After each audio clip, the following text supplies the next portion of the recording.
Hello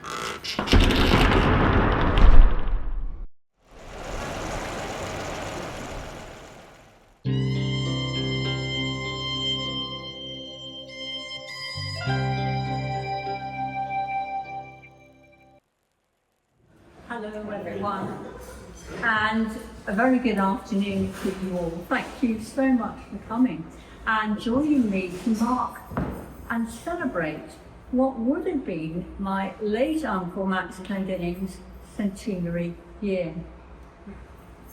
Walter Maxwell Clendinning was born on the 26th of September 1924 to Willie and Harriet Clendinning of Ballylaney, Richhill. He was the youngest of 3 sons, with Jack the eldest and Harry, my father, in the middle, and then Max, known to them all fondly as Maxie. Sadly, Max died during the COVID lockdown, leaving no opportunity for a memorial service at the time. I feel that marking his centenary here in Belfast, where he studied and started his career in architecture, is a perfect way to enable a local audience to find out more about this remarkable and groundbreaking designer. Much has been written of Max's success as an architect and designer, but as well as covering these achievements, I will also be giving you a glimpse of his early paintings, most of which have not been seen in public before. You'll also see his very striking sculptures, which he worked on mainly in his later years. However, just before I do that, it is important to identify where Max's great talent came from. Many esteemed artists, as well as having great teachers, and I'll come on to Max's later, have been found to have an artistic line running through their families. Max was no exception. Harriet, his mother, was a very competent artist and came top in her year at the Marlborough Teacher Training College in Dublin. As a trainee teacher, she was expected to excel at drawing, and this she did, as seen in this example of her work from 1905, aged 14. Here are some of her drawings from 1908, when she was 17. First, the arts and crafts movement led by William Morris, then Art Nouveau took inspiration from nature, and many of their designs were popularised in wallpaper patterns and tiles. Note, however, that Harriet labels these works as her own original design.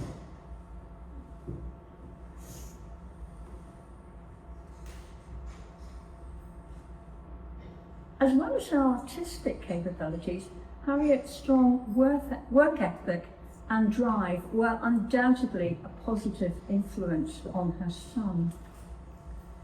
Max's father also was a strong inspiration to his youngest son. Although at the time of Max's birth, he was a company director at the family firm of Clendinning Brothers, Willie had made his way up to that position by training to master cabinet maker and showed a deep knowledge and talent for design. Here is a beautiful example of the company's work, the altar table at Macklin Parish Church. The impeccable attention to detail and the ability to make a statement were hallmarks of Clendinning Senior. But above all, it was his father's passion for wood that was to be a huge advantage to both the future architect and the designer. At school, first at Richhill, where his mother taught, now known as Hardy Memorial, and then at Portadown College, Max excelled at art. A conversation with his classmate, the late Jim Barriswell, former principal of Millington Primary School in Portadown, reveals that Max also excelled on the athletics field.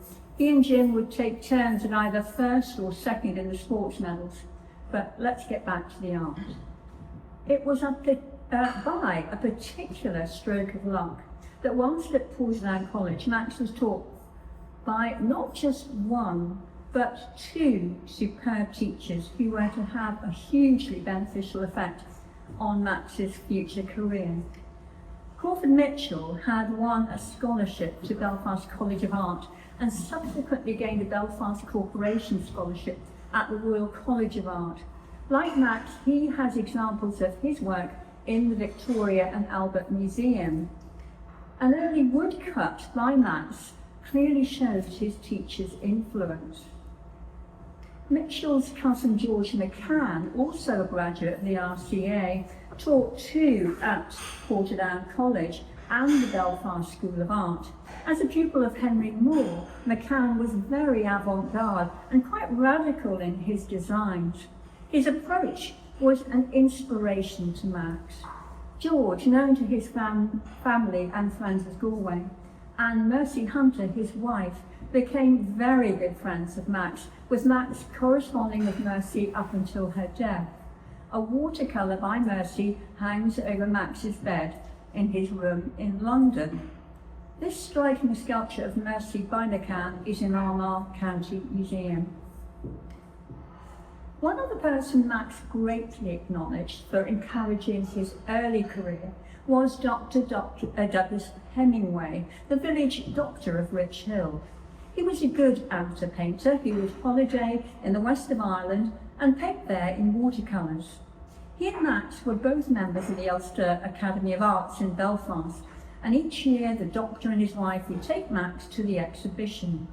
Max noted that Hemingway was very supportive of him in his painting, and that he often bought one of his works. Dr. Hemingway's watercolours frequently come up at auction, most recently at Ross's. Looking at Max's landscapes, one can see a love of the Ulster countryside. He was particularly fond of the moors and the drama the mountains could bring to his work. He was also very aware that the scenes that he was painting, particularly the vernacular buildings, were a snapshot of that time, but would soon be disappearing. Based, I think, on the Ivy Bridge at Tollymore, this oil on board hints at Max's love for the built form, particularly the arch, a frequent feature in his paintings. Here again, the bridge with its two arches catches our eye first. In his use of oils, Max managed to convey the solidity of the stone, boldly outlining each rock, but also deftly with his palette knife, showing a fold of the mountain, almost as if slicing into soft butter. I put in this photo to show you the sheer volume of Max's watercolours, painted from 1941 until 1954. They covered every piece of wall in my grandmother's house, even up the stairs.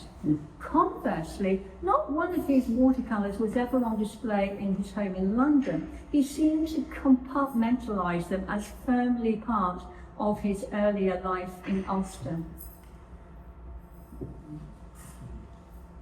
Max had trained at the Belfast School of Art, and whilst for many years he has been recognised primarily as a designer, it is important not to overlook this initial stage of his creative output.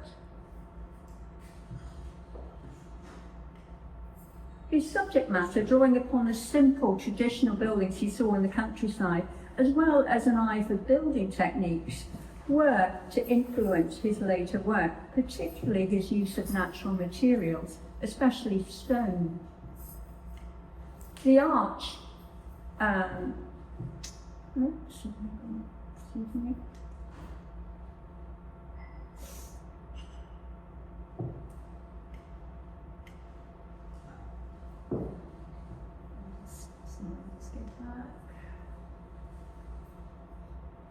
The arch as a theme in his paintings was to be a central feature in one of his most important buildings, Oxford Road Station in Manchester. These arches are, I believe, from the bridge over the River Tall at Ballyloney, just a few yards from his home.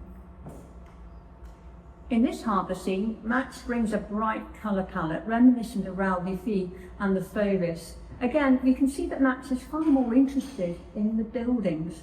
Our eyes are taken up by means of the side rail and up to the curved roofs of the warehouses on the quayside. An ink and wash drawing from 1941, when Max was just 17, for me shows all the hallmarks of a future architect. The subject is Kilmore School, where his mother started her teaching career. I mentioned that as far as I know, Max didn't display his Irish watercolours in London. There were, however, several oils that he must have been particularly fond of, as they were in his studio on his death. And this one of the square in Enniskerry, Max emphasises the granite surfaces of the central monument, and the deep curbstones cleverly lead our eyes right up to it. I don't know where this street scene is, perhaps lost forever, but it includes everything an architect loves: gables, fenestration, railings, and such a variety of rooftops. I suspect Max was intending to reframe it, but ran out of time. Reminiscent of woodcuts, this is a striking landscape where the branches of the trees in the foreground echo the colours of the mountains behind. For me, colour, texture and form all just work together perfectly. Let's have a look at Max's abstract work. An article, probably in the Belfast Telegraph of around 1950, puts Max firmly in the school of modern art, and aptly he is mentioned right next to his teacher, George McCann. Yes, it's the exhibition includes works by Maurice Wilkes, Theo Gracie, George Livingston, Patrick Woods, Roald Fries, and Sue Macaulay and Eileen Ayrton.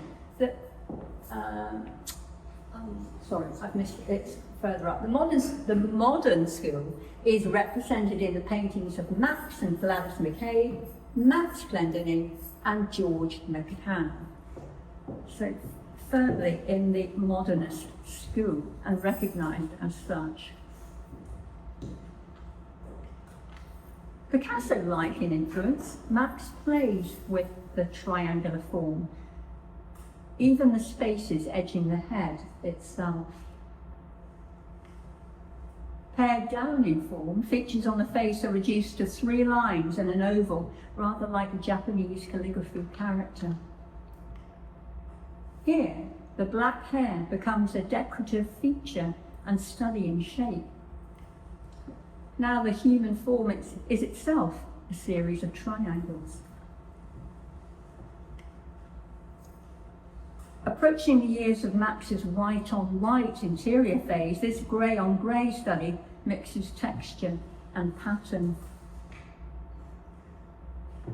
The following pieces all seem so now, but most are between 60 and 70 years old, incorporating collage, colour block, wax resist, repetition of simple shapes,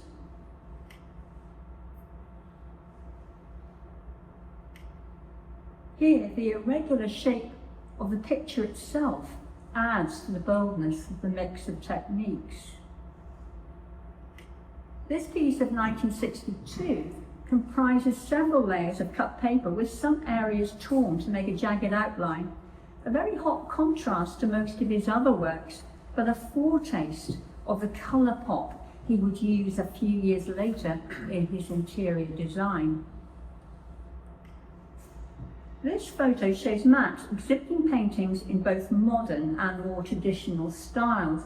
The insignia in the background is of the newly named Royal Society of Ulster Architects. The Royal prefix was added at the launch of the Festival of Britain in 1951, an event which I'll mention later. A closer look shows the very high quality of his work.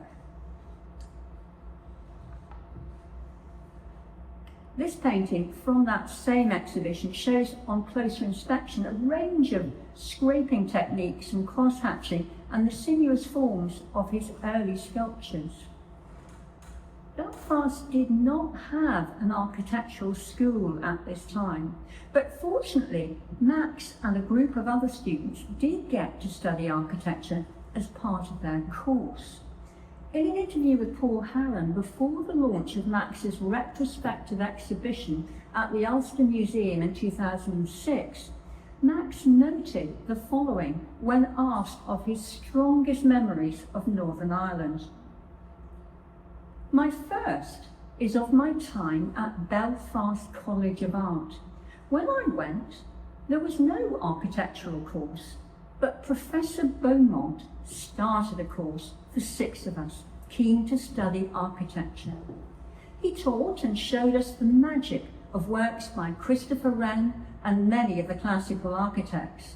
This was, looking back, a wonderful training in order to understand proportion, elegance and fine detail, and to look at buildings and learn from the past, also, alas, now abandoned to the delights of high tech. Of course, my strongest memory as a youngster, sitting in the building construction class, was being given a letter from a young architect in Belfast, starting in practice, Henry Lynch Robinson, who had contacted me through a mutual friend, Mercy Hunter, and asking me to become his assistant. On leaving the College of Art, Max gained the Lanyon Prize as the top student of his year. As we've just heard, after Belfast School of Art, Max was apprenticed as architect's assistant to Henry Lynch Robinson in about 1946. Henry was a brilliant architect, but also very flamboyant and charismatic.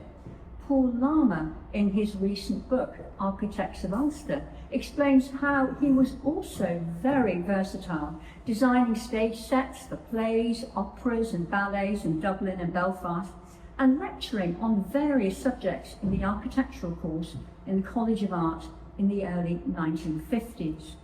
It seems likely that Max introduced Lynch Robinson to his brother Jack in 1946 to design Jack's home, Glencourt, in Richhill. This was Henry's first design for a private house. Max subsequently added to Henry's earlier design, creating a bold circular dining room to the side. The pinnacle of his time working with Lynch Robinson, and I hope I'm right, well, here's my uncle, Max. This, I think, is Henry. This is Ian Campbell. Is that Noel, his brother, on the side? I don't know. I haven't checked who the person, but this is definitely Ian, Max, and Henry Lynch Robinson. Not sure.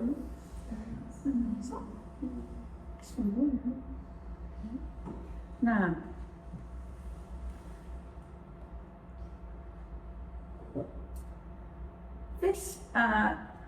this little article, newspaper article, announces the architectural exhibition. So plans for an architectural exhibition in Belfast in connection with the city's contribution to the Festival of Britain were outlined by Mr. James V.T. Scott, architect and organiser of the exhibition, at a press conference in Chichester House, Belfast, yesterday.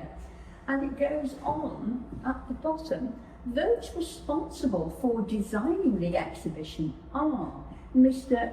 James V.T. Scott, Mr. Dennis O'D. Hannah, Mr. G. Philip Bell, architects, and Ian Campbell, Raymond Leith, and Max Clendinning, students in architecture.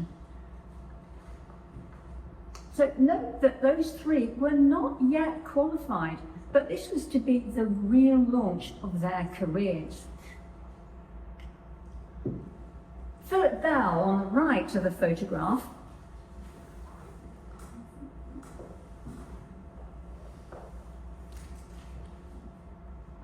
established in practice at the time, is well known for his work in Armagh, particularly the planetarium building. Like many other modernists, Bell also had a great love of old buildings and was a founder member of both Ulster Architectural Heritage Society and the Historic Buildings Council. As Max notes here, he himself designed all the rooms and the furniture for the design exhibition. I quote from David Evans' book, An Introduction to Modern Ulster Architecture, where he notes the following that Robert McKinstry wrote. Writing in Causeway, Robert McKinstry stated that the exhibition celebrated the aims of the modern movement with a clarity of vision that was never to occur again. At the same time, Henry Robinson had been appointed advisor on design to the Festival of Britain Northern Ireland committees. His main role was the design of all the buildings of the Farm and Factory exhibition held between June and August 1951.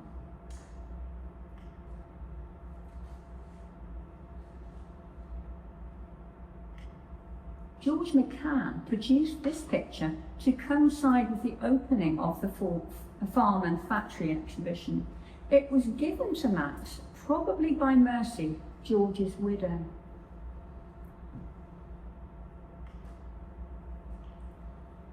From Lynch Robinson's practice in 1951, Max won a scholarship to the Architectural Association in London, where he gained his professional RIBA qualifications. He then won a scholarship to Italy to study town planning. On his return to London, he worked with Maxwell Fry and his wife Jane Drew, and then Dennis Lasdon, three of the most celebrated architects at the forefront of modernism. Perhaps Max's most celebrated building was produced during his time as an in-house architect for British Railways. Oxford Road Station in Manchester is now recognised as one of the most innovative buildings of its time, and it was Max's first major building. Although it has been altered over the years, it still proudly holds its listed building status. There were several problems that Max had to overcome to meet the requirements of a new station at Oxford Road. First, the very confined wedge-shaped space, and secondly, the need to keep the structure as light as possible due to its position on the viaduct. For Max, the obvious solution was to use a wooden laminate structure. The tiered arched roof reminds one of the Sydney Opera House, designed interestingly at about the same time. That earlier harbour scene with the arch-spanning roof springs to mind here.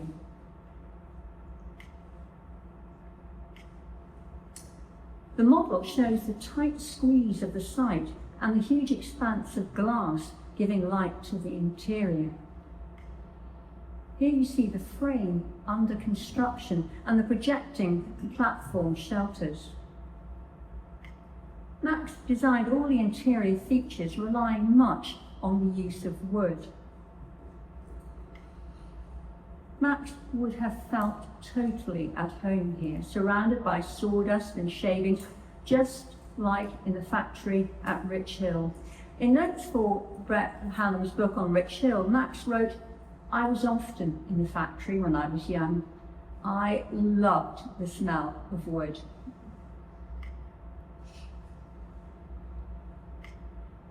Seeing the building before completion shows the great complexity of the project. Hugh Tottenham, the structural engineer working alongside Max, deserves great credit too for dealing with such a challenging design.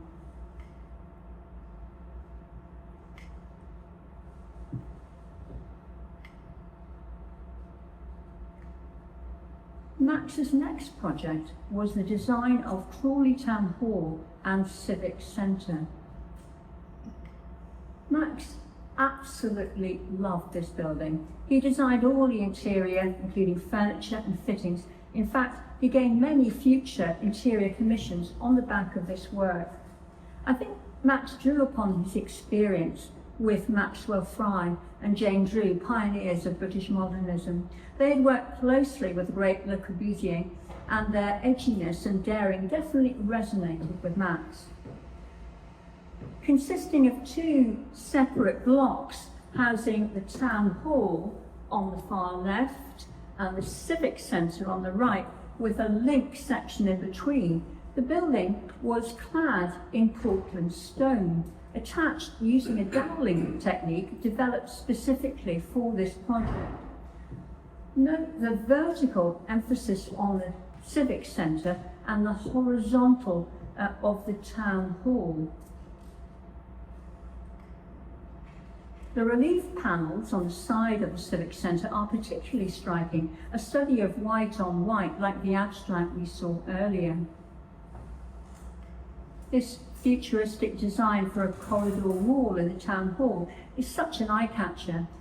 Very sadly, the civic centre, not before huge protest, was demolished in 2020, just a few months before Max's death.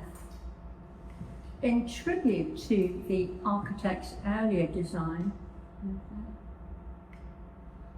the new town hall design includes the two travertine panels from the former building.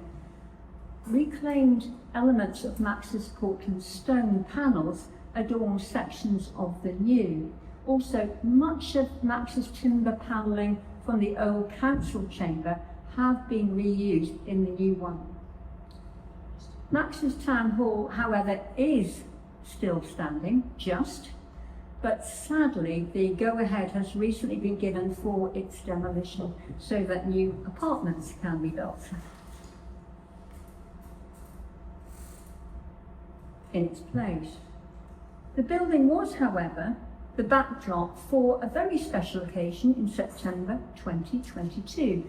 It was from Crawley's town hall and balcony that the council's proclamation of the new king was announced. A tragic but inevitable parallel of out with the old and in with the new. Though Max's architectural practice was based in London, he collaborated with his great friends Robert McKinstry, founding member of this society, and Ian Campbell on several projects in Northern Ireland.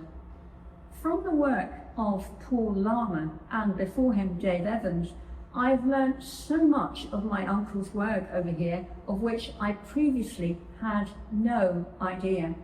I heartily commend to you Paul's recent book that Karen showed you earlier,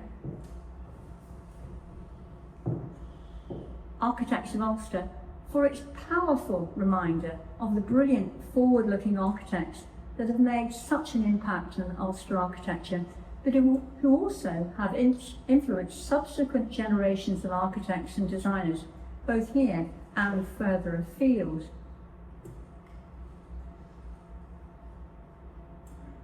Having worked extensively at Crawley Newtown, and I've taken this from David Evans' book, I'm afraid I've just that's straight from the page. Yes, having worked extensively at Crawley Newtown, Max was an obvious choice to include on the team for designs for the new city of Craigavon. Working alongside Robert McKinstry, Ian Campbell and Pascal Burnett, Max's contribution to the Order of Vale flats would, by my guess, be in the use of varying planes for the exterior and the extensive use of timber. Both these themes are found in the screen by Max on permanent display on the top floor of the Ulster Museum. Max is best known for his furniture design. This earliest design is from 1951. But it was in 1965 that his designs really took off. Chairs and tables were made from laminated wooden panels which could be slotted together. Very handy for Max to take back to London on the plane. His first range was sold in Liberties in London in 1965, but made in the factory in Richhill. Its tweed upholstery from Morn Textiles is recorded in this entry. Gerd Erie's grandson, Mario, recently found the original order. Note the colours: red, purple, gold, green. This was definitely a pop art moment. The next range, known as the Maxima, was commissioned this time for wider production. The Liberties window display of Max's first range of furniture had attracted huge crowds, amongst which was Noel Jourdan of Race Furniture, who went on to sell it. Fixed by large bolts capped by steel discs, the construction became a quirky element of the design. In this description in a design feature, the writer notes, Race has always taken an experimental approach to furniture design, but this most recent line looks startlingly unusual. Those wooden shapes and fat Freudian cushions. Simon Andrews, formerly of Christie's, made this statement some years ago, and I think it says it all. Clendinning's furniture perfectly encapsulates the futuristic and improvisational vision of swinging London, and later, what Bailey did for photography and Mary Quant for fashion, Clendinning did for furniture. This is Max's record of all his chair designs from 1951 onwards. These maquettes are a fun but very important record of his creative output as a furniture designer.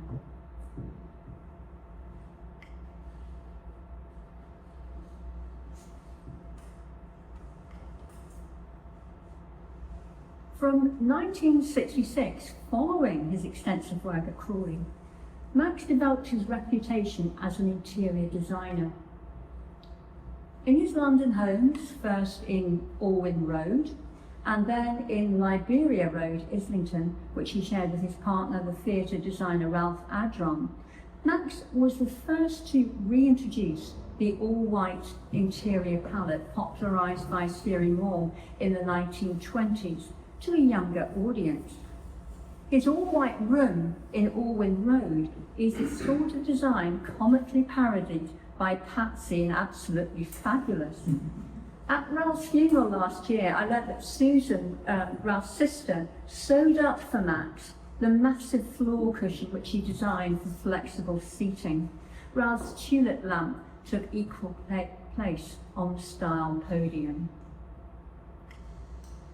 Ralph's background as a set designer was very useful for the direct decoration of walls with murals that filled the rooms. How could Max have possibly put paintings for Ulster thatched cottages on this?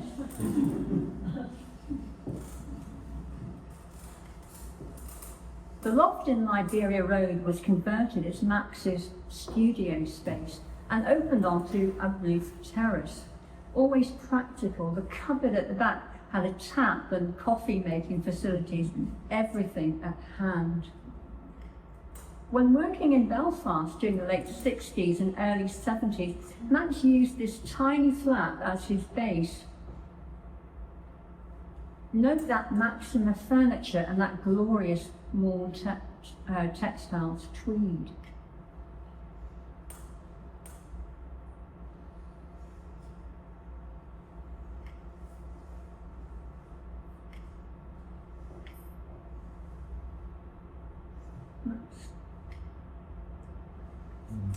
The following two are two photos from the RIBA collection of his work. This is a flat in Knightsbridge.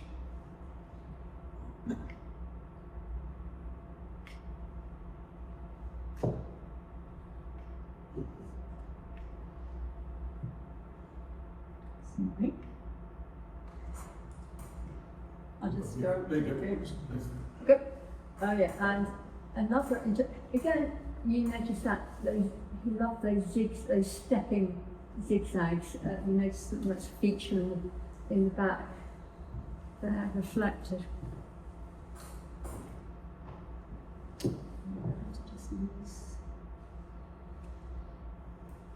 Yep. For about 20 years, Max kept a base in Città della Pieve in Umbria. His first home there was a beautifully rustic building. I did say earlier he was obsessed by arches. It was featured in Metropolitan Home magazine in November 1990. Max had uncovered under all the render the magnificent original archway. Although he's added his own little entrance there, it's something that he knew could be returned to its former state if required later.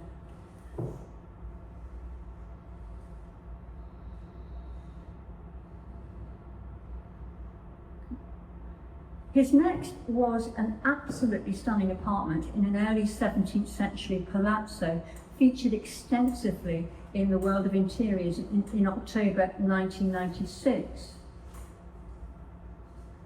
Max delighted in both conserving an ancient building and in pulling out all stops to decorate and enhance the space. This feature from a 2012, this image from a 2012 feature in the Independent on Sunday shows how the once avowed minimalist had gone in a more maximalist direction. This final section, I'm touching on Max's sculpture, which I emphasise was never done with a commercial intention. It was purely for his own pleasure. In the article by Paul Hannam, based on an interview before the Life and Design exhibition at the Ulster Museum, Max said he was slightly alarmed at the prospect of including his sculptures as they've never been exhibited before. These are the sculptures from that exhibition, a completely eclectic mix. Waiting to be catalogued is this huge collection of his work. These two, so this one and this one, are among his earlier pieces, I suspect from the time of the 1951 exhibition. To give you an idea of how he worked, this is how his studio was left on his death. He used a lot of plaster filler, papier-mâché, sometimes on a wide frame, but also in later years, lots of wood. Well, he had to, didn't he?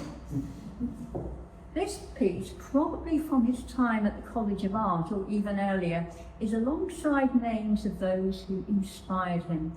Note Picasso on the left-hand side and Galway, nom de plume of none other than George McCann, his teacher, author of Sparrows Round My Brow, in the middle.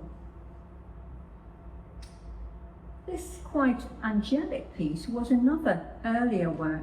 The gentle expression and very slightly parted lips makes me think that she's about to speak or even sing.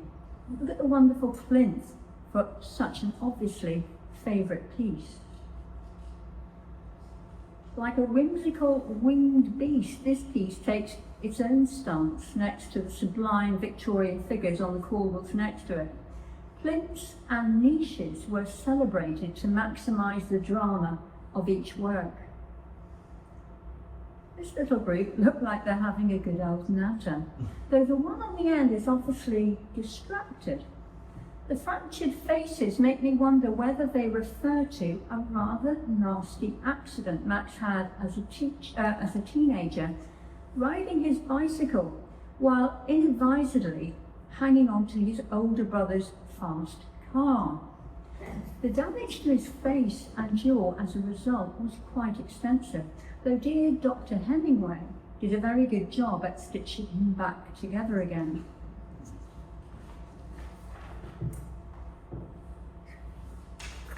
These two enjoy their own little corner. The works that Max did in Italy stayed in the Italian homes as decoration. This one got its own niche and a very classical plinth in matching pattern. Here's Max painting one of his works on the loggia in Città della Pieve. I think this is the finished work on the left. Touch of Picasso's Harlequins perhaps, but with an intricately detailed use of colour and pattern.